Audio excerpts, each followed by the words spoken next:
Hey guys, स्वागत छ हजुरलाई मेरो छोटो अनि मिठो ब्लगमा। आज चाहिँ हामी जापानको बिजी सेड्युललाई एक दिनको लागि स्टप गर्दै जाँदैछौँ कामाकुरा मन्दिरतर्फ। कामाकुरामा रहेको यो फेमस ठाउँमध्ये यो मन्दिर पनि एकदमै फेमस हो। त्यसैले आज हामी चाहिँ कामाकुरा मन्दिरमा भिजिट गर्नको लागि जाँदैछौँ। हामी चाहिँ स्टेसनबाट केही बेर हिँडिसकेपछि कामाकुरा मन्दिरतिर पुग्यौँ। अनि कामाकुराको मन्दिरको तल आइपुग्दा यहाँ चाहिँ विभिन्न प्रकारको स्टोरहरू देख्न सकिन्छ। यहाँ फुडदेखि लिएर फ्रुट्सहरू पनि राखिएको थियो। अनि हामी चाहिँ केही चिजहरू चाहिँ हामीलाई मन परेको भएर टेस्ट गर्ने भन्दै थियौँ, तर फर्किने बेलामा हामी अर्को साइडबाट फर्किएको भएर चाहिँ त्यहाँको फुडहरू चाहिँ टेस्ट गर्न पाएनौँ। अनि हाम्रो बुढोहरू चाहिँ अलि अगाडि पुगिसक्नु भएछ। हामी चाहिँ मोबाइल चलाउँदै ढिला गर्दै थियौँ। अनि बुढोहरूलाई बोलाएर हात धोएर अनि हामी मन्दिरतर्फ जान लाग्यौँ। यो भाँडाबाट पानी निकालेर आफ्नो हातलाई वास गरेर यहाँ मन्दिर जाने चलन रहेछ। त्यसैले नै हामीले सबैजनाले त्यही गरेको देखेर हामीले पनि आफ्नो हातहरूलाई सफा गरेर यहाँबाट फर्स्टमा मन्दिर भिजिट गर्नतर्फ लाग्यौँ।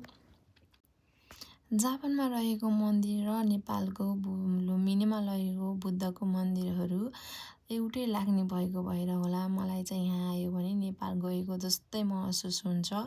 सबै यहाँ पनि बुद्धलाई धेरै मान्ने भएको हुनाले बौद्ध टेम्पलहरू धेरै छ। अनि त्यसैले मन एकदमै शान्त र आनन्द महसुस हुन्छ। त्यही भएर मलाई जापानको टेम्पलहरूमा जान एकदमै रमाइलो लाग्छ। यहाँ चाहिँ यो पेटीमा कोइनहरू हालेर आफ्नो विस माग्ने चलन रहेछ। त्यसैले हामीले पनि कोइन हालेर आफ्नो विसहरू चाहिँ भगवानसँग व्यक्त गऱ्यौँ। यसरी यो टेम्पल भिजिट गरिसकेपछि यहाँबाट हामी चाहिँ अर्को टेम्पलतर्फ लाग्यौँ। यो टेम्पल चाहिँ त्यहीँबाट थोरै मास्तिल्लोपट्टि सिँढीहरू उक्लेर जानुपर्ने थियो।